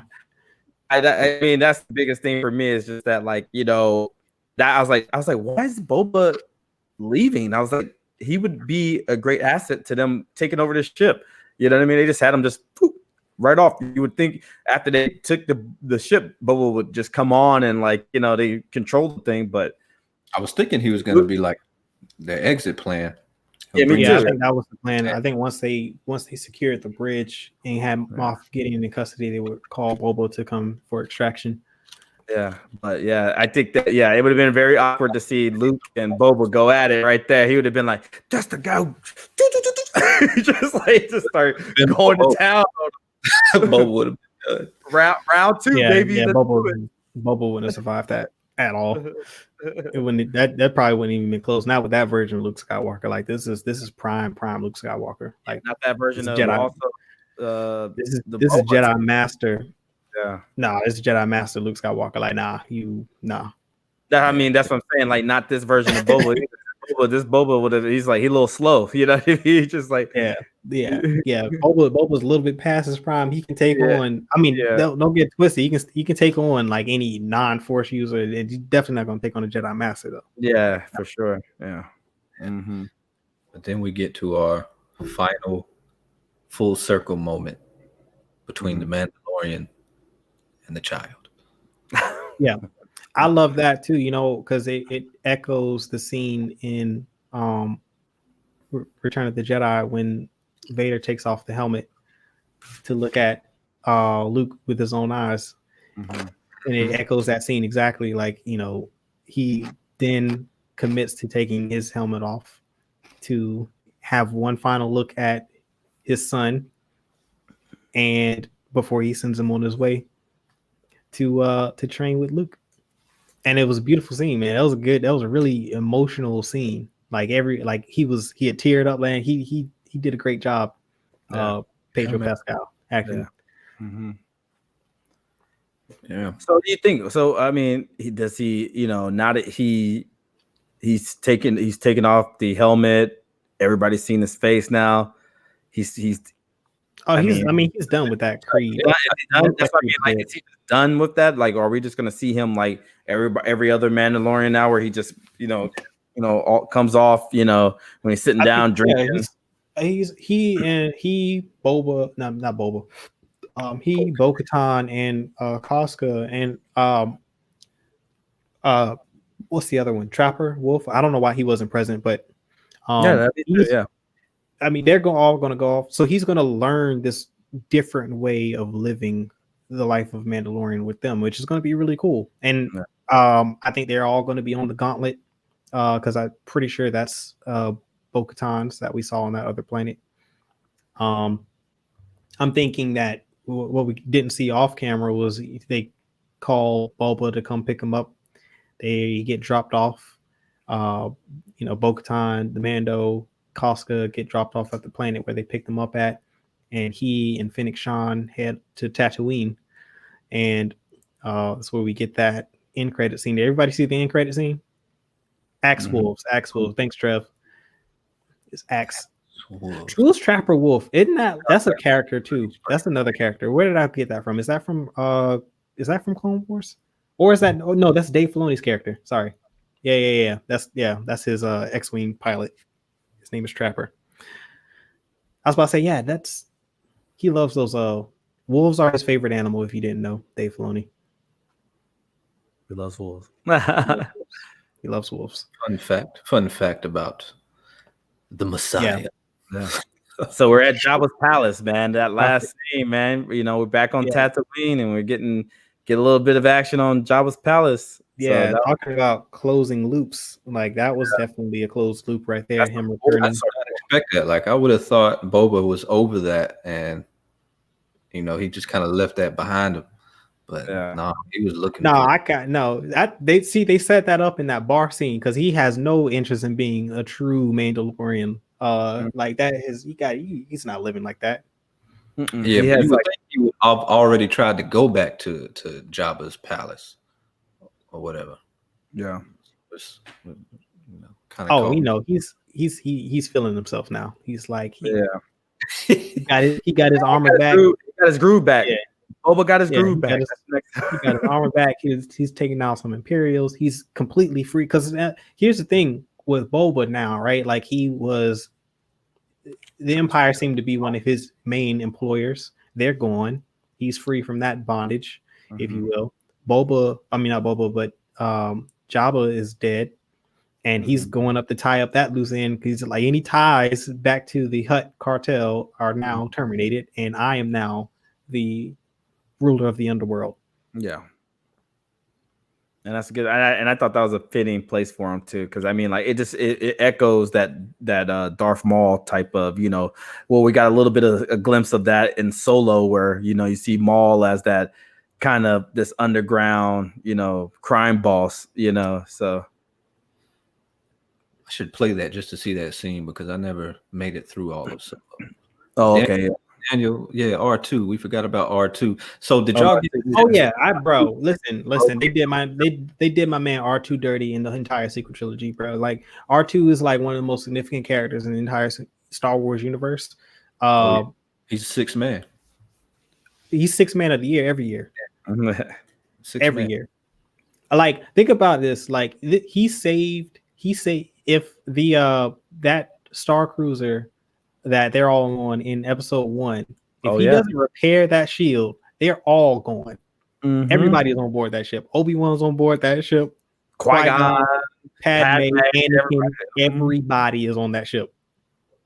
If he doesn't repair that shield, bro, that series is over. Yeah. It's still such a thing as Star Wars. It's over, bro. Buzzer beater. But looking at that scene at the end, I got the impression that they knew each other from back in episode 1, 2, and 3 or wherever. It's people have been speculating on that they actually know. The R2 knows Grogu. R2 looked like he was jumping up and down and shaking, and he also knows he got his mind wiped at the end of. No, he didn't. That's what the dude said. He said, wipe the droid's mind. He says, no, he wiped C-3PO's mind. They didn't wipe R2's mind. Oh, they didn't wipe? Oh, I thought could have R2's never had his mind wiped. Oh shit! So they R2 has the entire Skywalker saga in his memory banks. Wow, I did not know that. I thought they wiped his memory. Like he's never had his memory wiped. Gotcha. Okay. Never. They did say C-3PO. They did him dirty then. Yeah, because he's the relief, you know. Yeah, bro. Come on, C-3PO is a water fountain, bro. Like he just leaks information. Like you can't even keep him. They can't.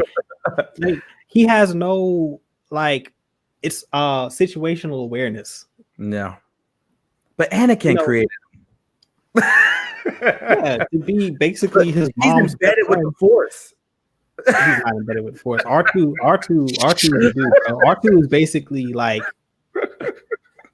R2 is the one. Like R2 is never gonna, reveal any secrets. Like R2 is proven, bro. Like all the adventures that he and Anakin Skywalker went on during the Clone Wars, like everything that R2 has seen firsthand. Like that dude.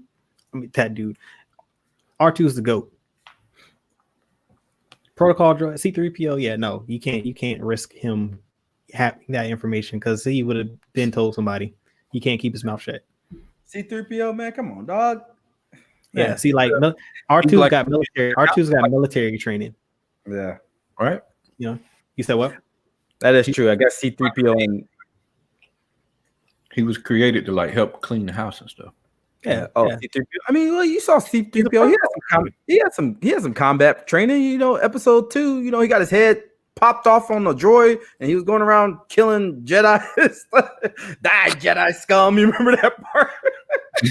Yeah. Oh man. C-3PO had a little bit of military training. He fought a few Jedi, and then he got forced. He's not on R2's level. Yeah, he got force pushed over. R2 can survive. R2 can survive on his own. C-3PO has no chance to survive on his own. That's true. Yeah, that is very true. He's got no chance. Got no chance by himself. That was a weird sequence though, when that Jedi came and force pushed him over. He fell over, and the Jedi smiled. He was like, "Yeah." And then they ran back. Started fighting again. Get Fisto. That was one of my favorite characters in the prequels. Let's get. Oh, okay. So, hold on. Is he in Clone Wars? Yeah. He's in Clone Wars. He's also on the strike team that Mace Windu assembles to take down Palpatine. Yeah, that's right. Yeah. Mm-hmm. That went out like a little. Those guys, man. I didn't like that, dude. That last bit.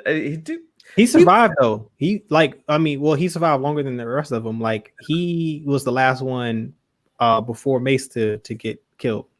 Yeah, I just didn't like the fact that Palpatine was just straight up cutting through him like butter. He was doing some weird they were moving so slow. I was like, if y'all don't force choke this old man.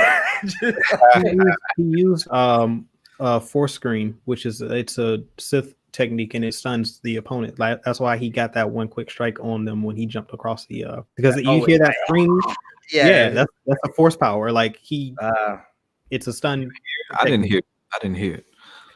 Yeah, he go watch Revenge of the Sith. Right before he jumps across the table, he screams, and it's called Force Scream, and it stuns anyone who hears it unless they're already in sort of like a defensive, forced defensive stance, and they weren't ready. Because he was just like, Kit and Mace were like, they were prepared. He caught all the rest of them off guard with it. Yeah. What is the meaning of this treason? just like it comes out of the sleeve. Yeah, I like that sequence. So be it. Like, I mean, it showcased like how great he is. I mean, he's very skilled as a swordsman. Yeah, he is. He just when he spun around that table, that he just like twirling. Oh man! So where was he doing all this training and stuff while he was being the frontman senator and chancellor? It was before. He wasn't always like he. So Palpatine all together. No, they would. He has. So his private, all his assistants in his inner circle, they all knew he was a Sith Lord. They were all in on the plaque. That's a tight team right there. Yeah, they handpicked. Get paid money, man. They get paid. They get paid that. Tarkin also knew who he was. He thought that Anakin knew the truth too, but he didn't. At the time, it's implied on, I can't remember what season of the Clone Wars, but when they're on the when they have to break out the Jedi that's at the Citadel, where it's Anakin, I believe Anakin, Obi-Wan, and Ahsoka, but Ahsoka sneaks on to the mission. No, it's Anakin, Plo Koon. Obi-Wan is there too, and then Ahsoka, she sneaks aboard because she wasn't actually assigned to the mission. Speaking of Obi-Wan and Ahsoka, I had a thought earlier. I was like, what if there was like a change in the story of Star Wars where at the end of 3, Anakin kills Obi-Wan, and then Ahsoka becomes like the character that Obi-Wan was in episodes 4, 5, and 6. Wait, say that again? Like Ahsoka is the one that trains Luke in episode 4. Oh. Or meets Luke, not trains Luke, but meets Luke and is kind of that guidance for him. And Obi-Wan is struck down in episode 3 by Anakin. If Anakin survives that, like he wouldn't. If Anakin survives defeats Obi-Wan and he's still whole, like he's got all of his limbs, like he's the most powerful Force user in the galaxy. There's no way that Ahsoka would have even survived to interact with Luke. She was gone though. He would have found her. He would have found her. Like they explain in the comic, like when he lost his limbs, he lost a lot of his actual Force power. And he was midichlorians. Yeah. Yeah, he was significantly less than what he would. Like his potential was way higher when he was whole. So how he lose then? Oh, because he didn't have the high ground. Yeah, he didn't have the high ground. He got overconfident. Oh man. You underestimate my power. Don't do it. Yeah, so I mean that also would have been a thing because that Palpatine would have wanted his body. Too. That was part of Palpatine's scheme, which is why he was pissed that he lost that fight. Yeah. And that's also why he built those fail safes in Vader's suit, where he was super vulnerable to electrocution. Which is why that's why they. Yeah, that's why you don't fuck with the greatest villains of all time. You don't fuck with Palpatine. So be it. Yeah. So that's the episode. pretty much. I mean, yeah. I think if we can get into some speculation real quick, I'll start with the stuff. I believe because I think I saw Trev in the chat asking the question about that. Yeah, why does Boba take over Jabba's palace? I believe they are setting up remember the bounty hunter show that was rumored, like, I don't know, like that was years ago. I think we started hearing that like around the same time as The Last Jedi. There was supposed to be a bounty hunter movie coming out starring Boba Fett and a host of other bounty hunters. I believe that's what that Book of Boba is setting up. But instead of a movie, we're going to get a TV show set in the underworld. You think those bounty friends of his are going to show up? Yeah, bro. We're going to see. I think we're going to see Bosk. We're going to see Dengar. We're going to see like his whole complement, and then of course we got Fennec, Shand, and they'll probably introduce some other characters.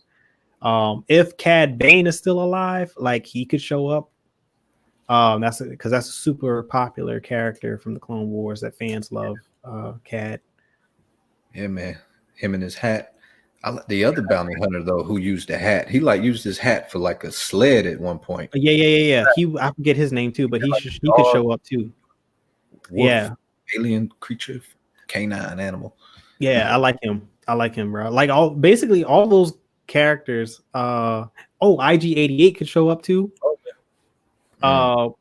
That he could show up because we don't know where his fate was. We do see the IG-11 from last season, but IG-88 is a super popular character. I would love to see him pop up in that Boba Fett series. Imbo, Imbo. That dude he is fire. Like I love the design of that character. I like that hat. Yeah, man. He reminds me of a Mortal Kombat character. We do not know. I don't know unless he was destroyed in a comic that I haven't read. His fate was unknown. Oh, and Legends, he was destroyed in Legends. This is where they have an opportunity to sell merchandise, and IG-88 is definitely someone they should put into this into this series, the Book of Boba. Bring back all the popular bounty hunters. Yeah. Oh, that was so. IG-88 uploaded his consciousness to a computer core destined for the second Death Star. He had intended on activating a program for Death Star that would put all the droids in the galaxy under his control. IG-88 was a maniacal droid, which is why he'd be great for this show. That was a machine learning program in him, didn't he? Yeah. So hopefully they've kept that out of the current canon, because as far as I know that's not in the current Disney canon, so he could still be somewhere out in the galaxy just messing stuff up. That would be an interesting show because it's going to focus around the underworld and actual bounty hunting. It's not going to be like the Mandalorian where we get basically the first episode of him actually being a bounty hunter. This is going to be bounty hunting like 110%. So is this a show or is this season 3 of the Mandalorian? I thought, because it was just like when they said the Book of Boba, I thought that meant like we're going to start doing chapters, because they kind of did chapters, in chapter 16. That's the end of Din Djarin's book. We're closing the book on that one. Now it's the Book of Boba, so it's gonna be called the Mandalorian, but like chapter 1, chapter 2, you know what I mean? And that's how I thought he was just gonna assume that place, and that was kind of my speculation on what was going to happen for this whole Mandalorian series, because it's just called the Mandalorian. So anybody who's kind of wearing Mandalorian armor, is going to, they could be key to the, of the start of the show. And so my thought process was we give 2 seasons of Boba, then we do 2 seasons of Bo-Katan, and then finally kind of close it off where they just take back Mandalore, you know what I mean? And we see that whole little thing. Maybe, I don't know, that's what I was thinking, but who knows? Nah, I want 2 separate series. I want the Underworld Boba series, that is the Book of Boba, and then the Mandalorian show continues the Bo-Katan, Din Djarin, and Casca story of them retaking Mandalore. Yeah. So we get the underworld bounty hunting stuff, because here's what Kathleen Kennedy said in her presentation at D23. We've got something for everybody. Give me my bounty hunter story with Boba Fett. here. I want that plate. Give me a small plate of that. Give me a small plate of the Mandalorian. Actually, probably a larger plate. Let's give me the Mandalorian stuff. Like we got the true Mandalorian representative in Din Djarin. We've got the sort of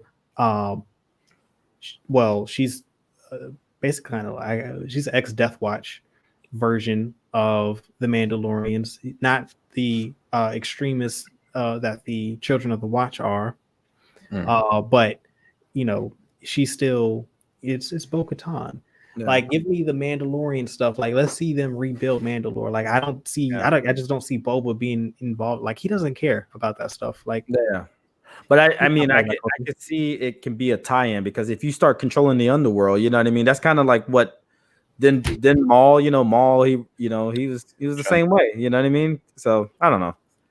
Yeah, I mean, if it's the power though. Yeah, I just feel like it. I just felt like they were gonna give Din Djarin's, his story a little break after putting him through that, and then we do Boba for a little bit. And then it brings it back full circle where we get all of our characters back, Bo-Katan, and then something happens again where the crew gets back together. They're going off to Mandalore, and then they just and they get their stuff. So I don't know. I just feels like it would be too weird to have all these different, have a Mandalorian show, a Boba Fett show, you know what I mean, and then all these others. I just feel like I think Boba Fett might be taking over the place of the slot. Because I mean, like, it's due December 2021. It's due 2021 December. So that would be prime spot for season 3 of Mandalorian. So because usually shows take place, it's like a year out. That's what we've been on that year next year type of thing. Because the first season, what was it? November? Last season was November, December. Same thing. It was last week in October, and then this season was like mid-November. Mid-November, yeah. So it falls in that same like kind of time frame of when it's like late fall. Yeah. So I don't know. I just I feel like I just don't see. I mean, for me, you can give me a show every day of the week and twice on Sunday. Yeah, Star Wars shows on Disney Plus. I'm not complaining. Like, shoot, we can tell multiple stories in the same book. Yeah, different days of the week. Like, put the Boba Fett show out on Wednesday, and then Mandalorian on Friday. Like, I'm not going to complain. Yeah, me neither. I mean, I'm whatever route they choose, I'm okay with. I just don't want people to get fatigued. That's the only thing. I mean, like, we're loving it now, but then people are gonna get. I just don't want nobody to get fatigued. We have an entire year before this next thing comes out. Like, we're gonna be asking for Star Wars by next week. Like, when Friday comes next week, and you don't have a Star Wars episode to watch, you're gonna be like Dave Chappelle about that. Yeah, that Mandalorian, that people, where that? Yeah, like we're not getting anything new for Star Wars really until January with the High Republic books, but nothing in live action until like next year. Yeah, this time next year. So like, no, I don't. That's a long time. Bad Batch spring of this year coming up, or what? Yeah, that's in the spring. That's like May. Okay. Yeah. But I mean, I just didn't know, like, if that was like, I know Disney we have a whole slate of stuff, you know what I mean? And so I'm loving that we're finally in that stride of Disney Plus stuff content now, because usually when new things like launch, it takes that, like, I got DC Universe when it first started, and it just like, they only had Titans, you know what I mean? And then it took them so long to get something else on, and it was just like, why am I paying for this?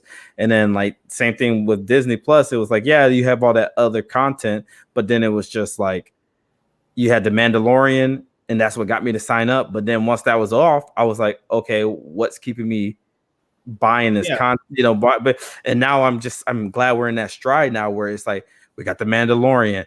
Now we got what's the first one? The Marvel stuff, WandaVision. Then right after that, we got Bad Batch and Falcon coming in March or April. Well, Falcon for sure March, and then Bad Batch sometime in the spring. But I'm just loving the fact that it'll probably be like May. I'm thinking that they'll drop that because it's I mean May 4th is Star Wars Day. I wouldn't be surprised if the actual date is May 4th. Yeah, and I'm happy from that a marketing standpoint it just makes sense. Like, yeah, for sure. And that's probably when we're going to see a lot more on that day. We're going to see so much footage from all the other shows, in which I'm very excited about. Yeah. It's going to be it's always May 4th is always a big media day for Star Wars. Like they always reveal brand new whatever they're working on. They revealed the High Republic stuff on May 4th last year. Yeah. So like I mean, and it's also my birthday, so it's like, yeah, you know, I get chock full of Star Wars. It's like the best birthday present. I mean, well, this episode of Mandalorian was just like a Christmas present to all of us. I felt like literally I was getting like Christmas. I felt like I was opening a present for the first, like I just, and even watching it the second time, I felt like, oh my God, I'm re-enjoying opening my present again. It felt amazing. I love this episode. And it's, you know, speaking of Christmas, the gallery for this season, it comes out on Christmas. Episode 1 for season 2 of The Mandalorian. Was it the what comes out? The gallery. Oh, okay.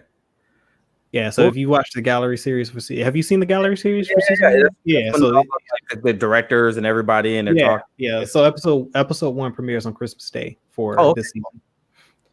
Yeah, and you know, I really kind of want to see the concept art for this past episode. I wonder if like because they did show the concept art at the end, and I was kind of like. Yeah, I was looking forward to seeing that. Yeah, I was looking forward to seeing the concept art for Luke and everything like that. So I wonder if that might leak later on. Oh yeah, I want that concept art for Boba sitting on the throne. Yeah. That's what I want. I want that one, and then I want Luke. I want the concept art for Luke coming through the standing in the smoke with the green lightsaber with him hooded. Like I want that silhouette, that concept art for that. I want that one, and Boba sitting on the throne. Like yeah, give me that. I am fatigue should always be a concern, but why I am not concerned about this is because it's only 8 episodes per season. As long as they keep it under 10 episodes in a season, I don't think we'll have an issue with fatigue. And as long as the writing and the storytelling is stays on par with what they've been delivering and keeps getting better and they keep elevating it. The problem with the CW shows, first and foremost, is the writing. The writing is just awful. It's just terrible. They have to span 20-something episodes. And it's just like, why are we drumming on with this horrible writing and this just tropey storytelling that like it does not need to be 20 episodes, man. Like shorten this. Too much mayonnaise. Yeah, because The Flash was really good at the first few seasons, and then it was just like I kind of like was getting a headache over it, and I was just like, because they use the same format for every single show, and it's like, oh, why are we copying every single like it's beat for beat, the same cadence, same. I love Arrow too, all the way up into the Deathstroke season, and then after that, it kind of just lost a little bit of it, and I was just like, after Deathstroke, I think that was season 2 probably when Deathstroke came in, and I was just like, it lost it. It's the writing and it's the length of the seasons. Like they need to cut those seasons in half easily. Easily. Yeah.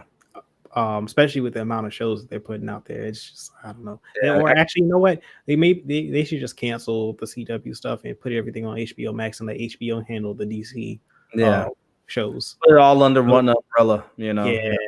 Yeah, because we need some better writing. Yeah. So what do you guys excited? So I mean, now that we're out of the Mandalorian, here's the thing. I brought this up at the top.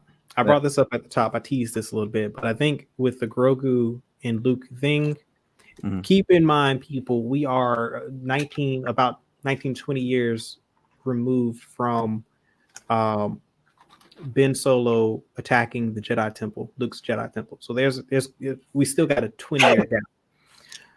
They may have just set up a Luke Jedi Knight Jedi Academy show for Disney Plus with Grogu going off with Luke Skywalker to train. I know some people have problems with CG Luke. I understand. It's, you know, of course everyone wanted to see what's my man Sebastian Stan in those robes and play Luke Skywalker on screen for the first time. I get it. I wasn't I'm not there. Like I was just happy to see Luke and I'm glad the sequence that we got it. And I think that once we get a show, a bona fide show starring this version of Luke Skywalker, I think then you cast someone like Sebastian Stan if you can lock him in for that time period. Well, he's already underneath the Disney employee. They're just like, hey man, as soon as you get done with this Falcon stuff, come on, everybody, go hang up the metal arm for a lightsaber. You already wearing a metal arm. You don't put a glove on. No, just kidding. You know, you got I mean that's a valid point because he's already doing a show for Falcon, you know, with Falcon and the Winter Soldier. He's already in the Disney Plus bubble. So that is? Yeah, that guy. Yeah, he's Bucky.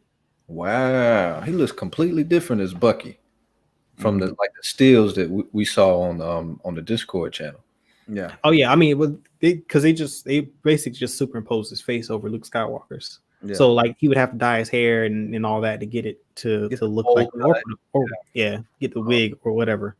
But no, he's almost the perfect candidate for that. Yeah. I believe they're about the same height too. So yeah, that I would love to see a Jedi Knight Jedi Academy Disney Plus show with Luke and his first generation of young Jedi, because also in canon, Ben Solo does not kill all of the Jedi at the temple. And honestly, in canon, he didn't even he's not the one who staged the attack on the temple. That was Snoke. He didn't actually attack the temple. He did bring down the hut over top of Luke, but then Snoke is the one who actually destroyed the temple. And Ben also helps a few of the Jedi who survived the attack escape in secret, and then he goes on his way. So there are Jedi even post the sequel trilogy that are out there that were trained under Luke Skywalker. But you know, with a 20-year period, like he can have a first generation of Jedi go from Padawan to Knight. You know what I'm saying? Like in that 10-year span, like Kyle being one of them. Have Ahsoka come in and out possibly, because I want to see. I need Ahsoka and Luke Skywalker to have a scene together on screen. Like I need that to happen. I knew your father. You know, boom. Exactly, and she doesn't know that Anakin was redeemed. So like it's a good, that interaction would be like everything for the fans, because to see Ahsoka interact with Luke, and you know, her having been with Anakin as his apprentice, you know, since she was like 14 to 15 years old, you know, experiencing the Jedi Knight that was Anakin Skywalker, and having had to deal with the reality of his fall to the dark side and everything, you know, her talking to him about, you know, how she felt. Does she regret leaving the Jedi? Does she feel like if she had stayed with the Jedi Order, then perhaps he wouldn't have to fall into the dark side? Like there's a lot of stuff that they can talk about. She also knows Padme, and Luke has no recollection of his mother. So, you know, the stories that they could tell, and then having like not Luke, but Anakin appear as a Force ghost while they're talking with Luke, and while, you know, Luke and Ahsoka are talking, that would be just like everything. Because she would probably cry, and I would probably cry to see, you know, her that Force ghost of Anakin appear in front of Ahsoka. They have like a moment, and you know, her getting that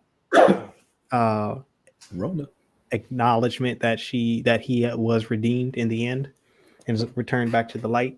Yeah, I think that's awesome. In Ahsoka's show, though, they might bring. That's what I'm saying. They could Force ghosts. They could do that. I would hope so.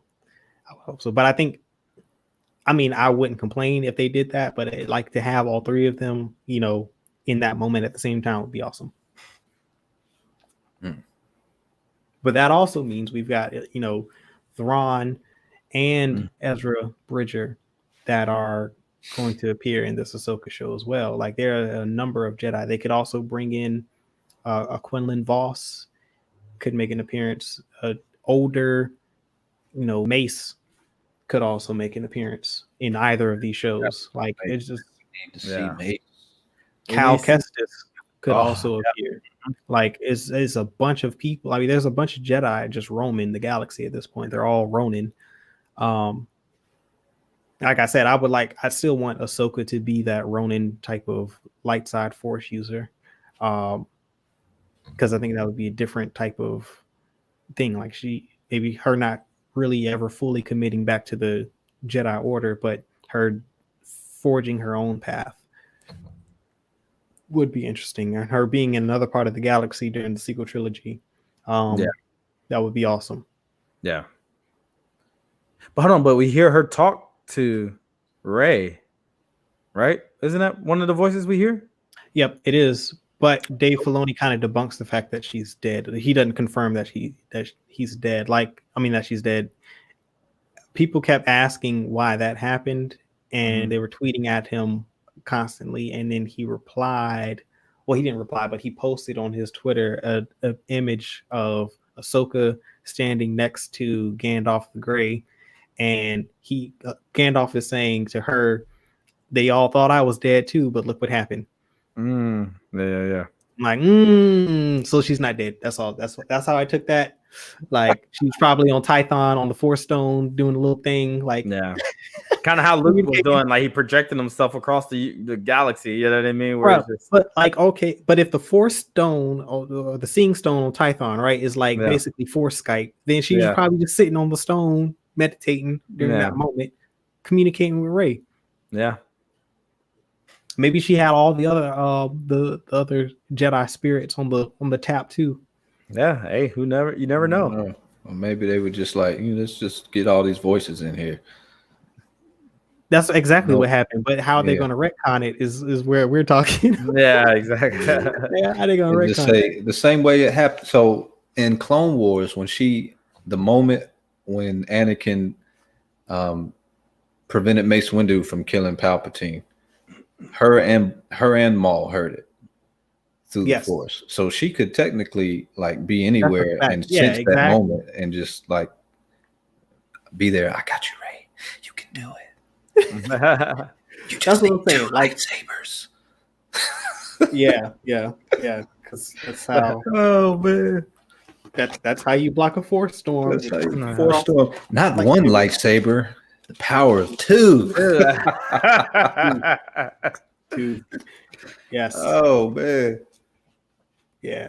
Oh, you know what? Also, something that I noticed that I'm glad they did in this episode in 9,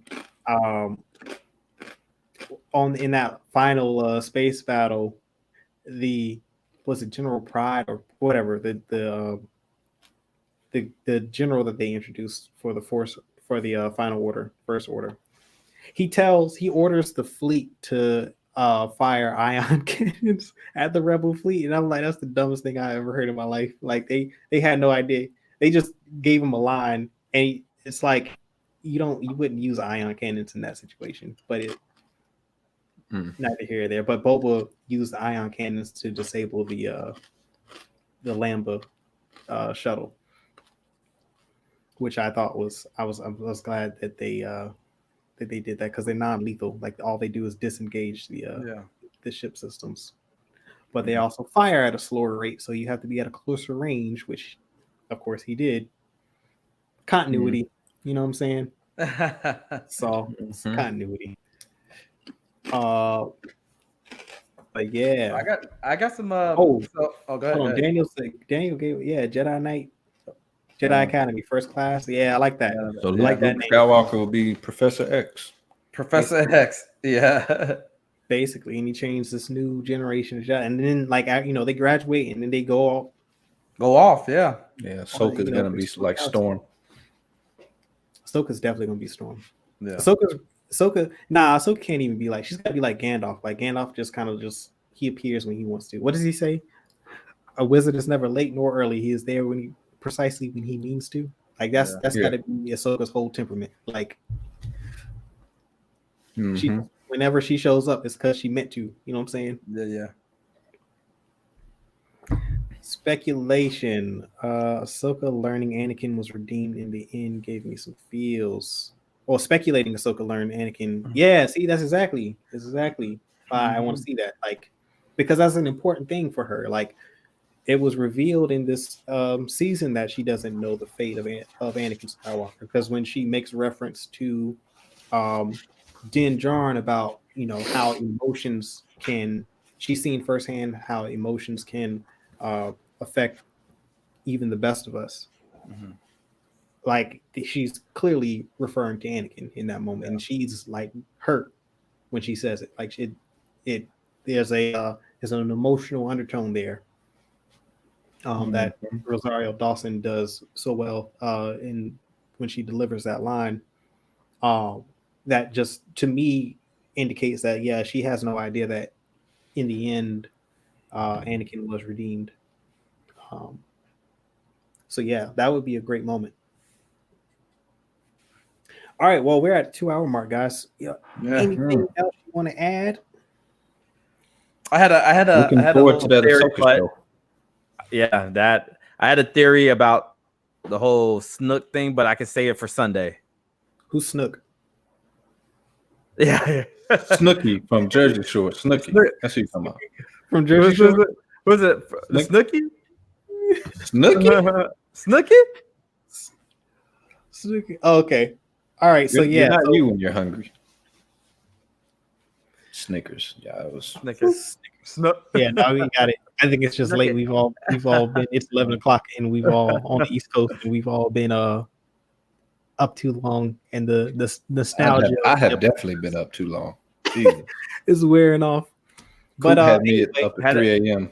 and I never went to sleep. It's the season finale, bro. Listen, I didn't know what was going to happen in this episode, but I knew whatever happened was going to be spoiled on the internet. So the best thing to do is to get the episode, watch it as soon as possible, and avoid spoilers. And guess what? You didn't get it. You weren't spoiled. Can't say you were spoiled. You got to experience everything for the first time as it was supposed to be experienced on screen. It was great. It was great. Also, shout out to Civilization 6 for keeping me up. Yeah, kept me stimulated, man. Yeah, shout out to Sid Meier's.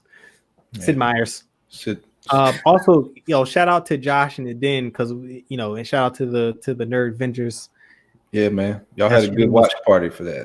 That watch party was lit. It was great. Josh was way more energetic on this stream than he usually is. Usually he's like half dead.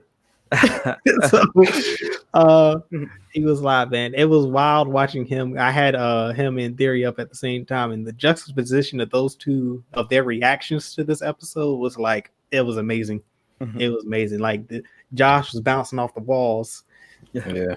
And Theory was having like, Theory was in the field. He had an emotional reaction, man. Like, so it's good to see, man. It's just everyone's happy. You know what I'm saying? Yep. Like everybody is just like enjoying this, and there's like this almost burden has been lifted. Like we feel comfortable and confident with the direction of Lucasfilm and Star Wars is going right now. So it's a good moment. It's a good moment. So thank you all for joining us tonight. The link to the Discord, if you haven't joined our Discord, I'm going to drop that into the chat right now. Pinned to the chat is a link to our coffee page. If you want to support this channel any further, man, please go buy us a coffee. Yes, man. Yeah. If you want to show love. Also, just leave a like and subscribe if you haven't already. There's the link to the Discord.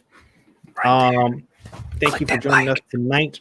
If you want to continue this Star Wars discussion with us, we will be back on Sunday at 7 p.m. Eastern Standard Time. We're going to be speculating on the future of Star Wars and just having a general casual fan conversation about this wonderful franchise.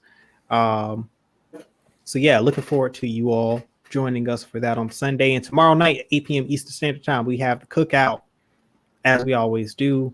I can't give you the topics right now because I don't have them on hand, but make sure you tune into that because it's going to be a fun-filled conversation. Y'all bring love your plate. Bring your favorite plate of food with you. Of course JVM's going to bring his food. It's the cookout though, so hey, you know what? You got to start sharing recipes. Oh, put them on the spot. quinoa. Oh man. Anyway, thank you all for joining us tonight, man. It's been a blast. Love doing these streams. We went 2 hours today. As I always say, peace, love, and